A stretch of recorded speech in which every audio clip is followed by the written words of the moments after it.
Hi, everybody. Welcome back. My name is Ingrid Perez. I'm an immigration attorney at IBP Immigration Law, located in Orlando, Florida. And immigration is something so near and dear to my heart, especially high-skilled immigration through EB-1As, EB-2 NIWs, O visas. And I want to talk about something a little bit controversial today. I want to talk about profile building for EB-1As. I have my own take on this. I know a lot of people look for profile building opportunities, so I'm going to give you my take on this and how you can approach profile building in a much better way than what a lot of people are doing out there.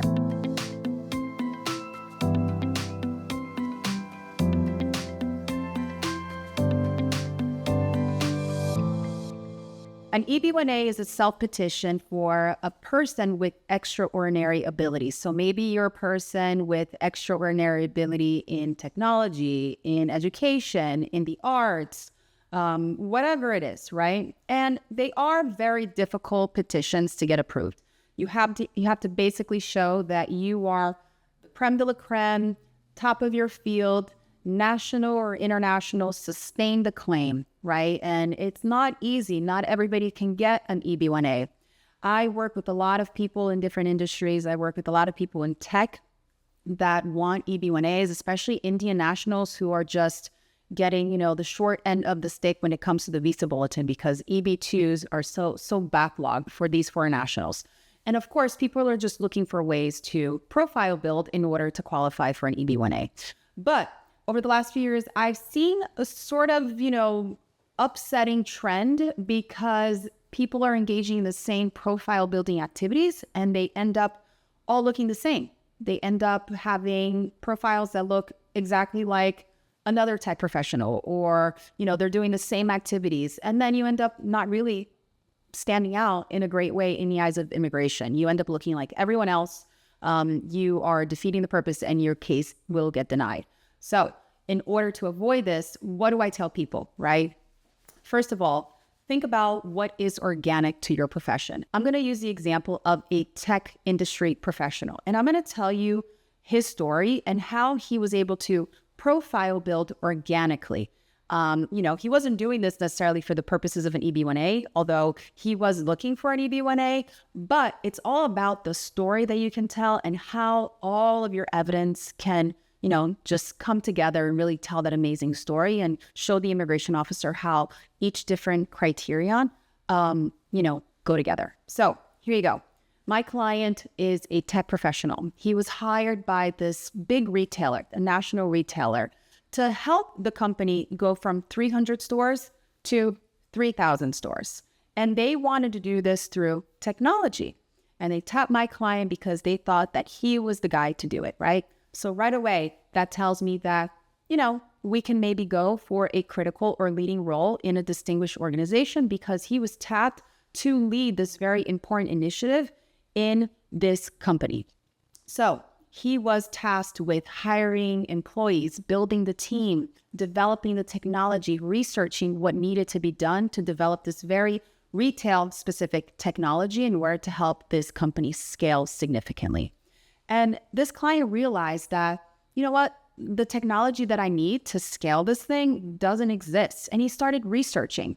He started to join associations and professional working groups to find out what is out there.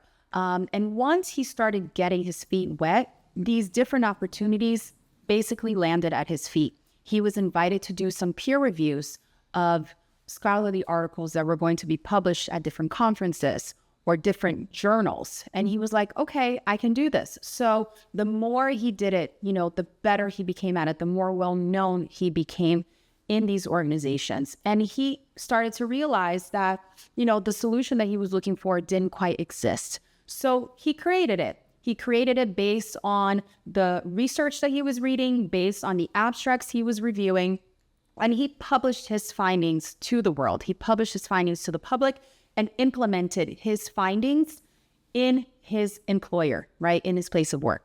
So now in the context of an EB-1A, I'm thinking, okay, he's done peer reviews, and now he's also published scholarly articles on his own. And these things all really happen very organically.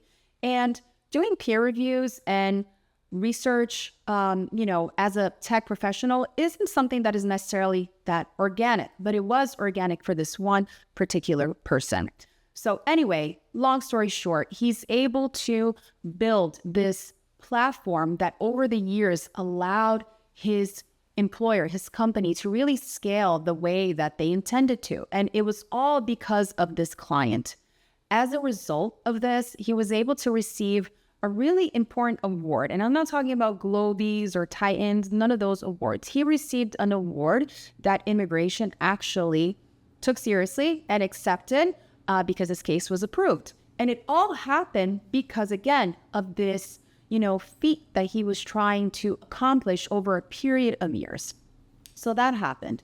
As a result of his incredible achievement, he was able to get a major promotion. He was able to get a huge boost in his salary, stock options in the company, and we are also able to argue high salary or remuneration in his EB-1A petition.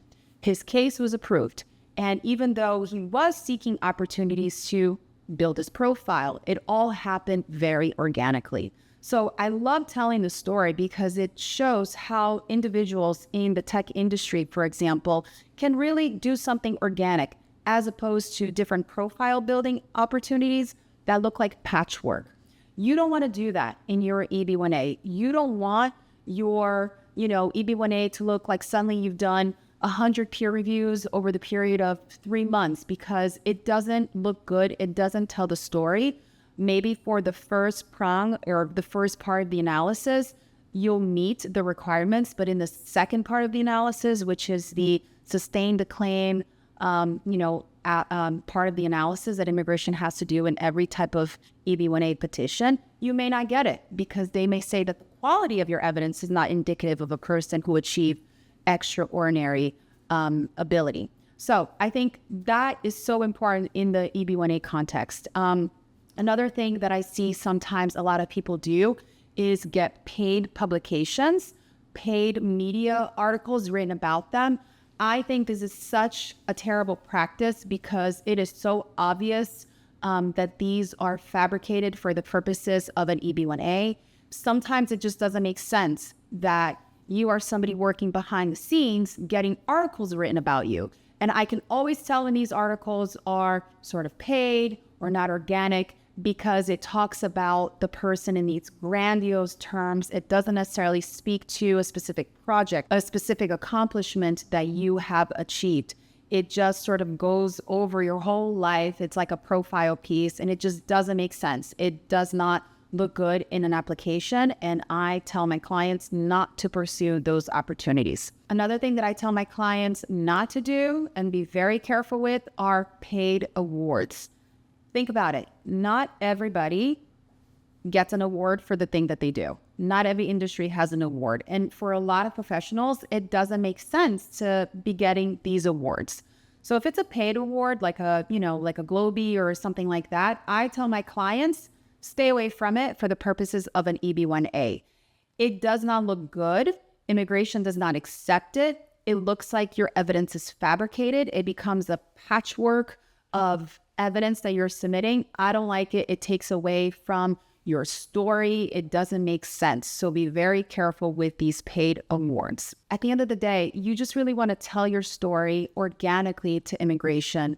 You want to be that person that can really justify an EB-1A petition through your extraordinary achievements and, your national or international recognition through a sustained period of time that you have sustained it. You're not just doing this suddenly all out of the blue.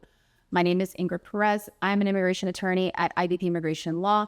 If you want me to review your EB-1A case, see if you have a potential, please use the link in my bio, send me your case information, and I will get back to you.